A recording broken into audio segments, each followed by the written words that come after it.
শুন তোরা, গতবার মেসির পায়ের জাদুতে আর্জেন্টিনা বিশ্বকাপ নিয়েছিল, এইবারও নিবে। তাই ঠিক করছি কিডনি বেচে মেক্সিকোর স্টেডিয়ামে গিয়ে খেলা দেখবো। কি তোরা রাগ করলি? সামনে ফুটবল বিশ্বকাপকে ঘিরে শুরু হয়ে গেছে উত্তেজনা। গ্রামের গাছে গাছে বাতাসে উঠছে প্রত্যেকের পছন্দের দলের পতাকা। গ্রামে বাস করত 3 ঘনিষ্ঠ বন্ধু, বানর, শিয়াল আর কুকুর। 3 জনের বন্ধুত্ব ছিল গ্রামের সবার মুখে মুখে। একদিন বিকেলে 3 বন্ধু রাহিম চাচার চায়ের দোকানে বসে চা খাচ্ছিল। দোকানের সামনে ছোট্ট টিভিতে পুরনো বিশ্বকাপের হাইলাইটস চলছিল।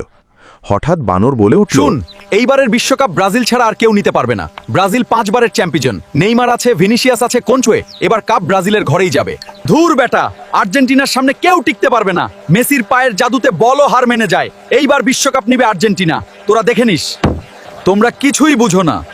ফ্রান্সের এমবাপ্পে মাঠে নামলে সবাই উড়ে যাবে। কাপ নিবে ফ্রান্স। তোদের দল শুধু নামেই বড়। ব্রাজিলের খেলা এখন শুধু ইউটিউবে দেখার মতো।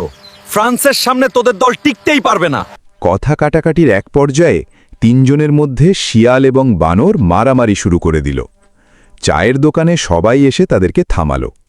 শিয়াল এবং বানরের এই অবস্থা দেখে মুরব্বি ভাল্লুক শিয়াল এবং বানরকে ডাকলেন এবং বললেন, শোন, এখন তোরা আর ছোট বাচ্চা না। ফুটবল বিশ্বকাপ হলো বিনোদনের বিষয়।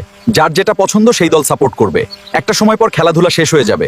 বন্ধুত্ব আজীবনের। খেলাধুলা নিয়ে নিজেদের মধ্যে সম্পর্ক নষ্ট করার বিষয় এটা না। তোরা খোঁজ নিয়ে দেখ, নেইমার, মেসি সবাই ভালো বন্ধু।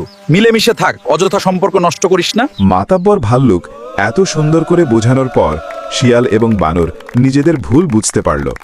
দুজন দুজনকে কোলাকুলি করে নিল। গ্রামের সবাই খুশি।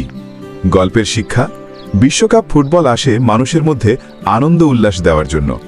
দল সাপোর্টের জন্য কাটাকাটি করে নিজেদের বন্ধুত্ব নষ্ট করা মোটেই ঠিক না।